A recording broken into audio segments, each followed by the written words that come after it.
Marcus said, remember, you are first of all citizens of heaven, right? Okay. So if we keep that in mind, everything else is put into perspective. Mm-hmm. So politics has its place, and for the lay faithful to get involved in that, in promoting virtue and goodness and holiness and justice and all of these things is important. But we're first of all citizens of heaven. Mm-hmm. We're citizens of heaven. And if we remember that, then everything else is put in its proper perspective. Mm-hmm. And we also have grace to get involved politically in positive ways that have God's grace and His blessing to assist us and enlighten us, so that we truly can, be one nation under God, with liberty and justice for all, as we profess to be. So I think for young people, I am really excited, of all the young people I see doing new initiatives, and you're doing this initiative here because technology has gotten to the point where young people are taking the reins and they're saying, yes, we want to be part of, spreading the gospel too.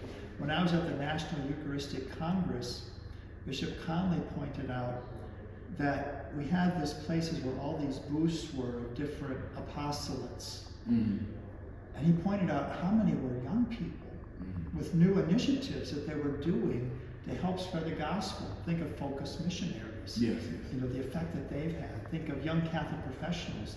Think of so many other groups that are just getting involved because the Lord uses all of us if we're willing to.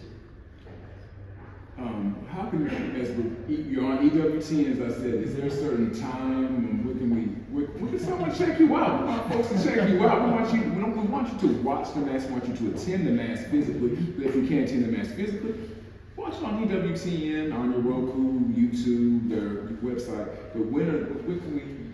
Is there a certain If you time? ever watch the Mass, you're going to have to go through me because there you go. So you'll be sitting there. Because I always do the family prayer. Okay. And I've been really delighted to see how many people like that little 1-minute prayer that I do. We all know people in these troubled situations that we're praying for. Yes.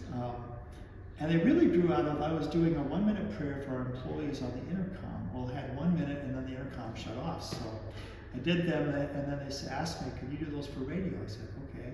Can you do those for TV? I said, okay. So we did those, but also I do a program occasionally, the Catholic Sphere, which is free on demand. Okay.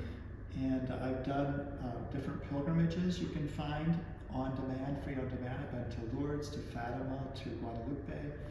And in fact, our series on Guadalupe is going to be airing December 9th through the 12th, 2024 at 9:30 a.m. Central Time. Okay, awesome. Yeah. Check it out. Awesome. All right. Awesome. Well, that does it for Marcus SIMS Media. We're here at the Shrine of the Sacred Sacrament in Hanceville, Alabama. Look, as much as I love to hang out with Father, there is so much more that we need to see at Catholic Disneyland. I'm calling it that because if you just walk around here, you're looking.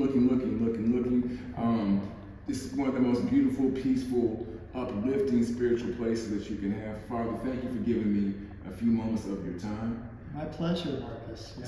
It's been another presentation of Marcus SIMS Media. Be sure to check us out on YouTube, SoundCloud, and you'll see the information also on the X. Also, you'll see it on LinkedIn. You'll also see it on Facebook. This has been another presentation of Marcus SIMS Media. Thank you to Lise, who's producing the little shorts that we're checking out. Have a great one.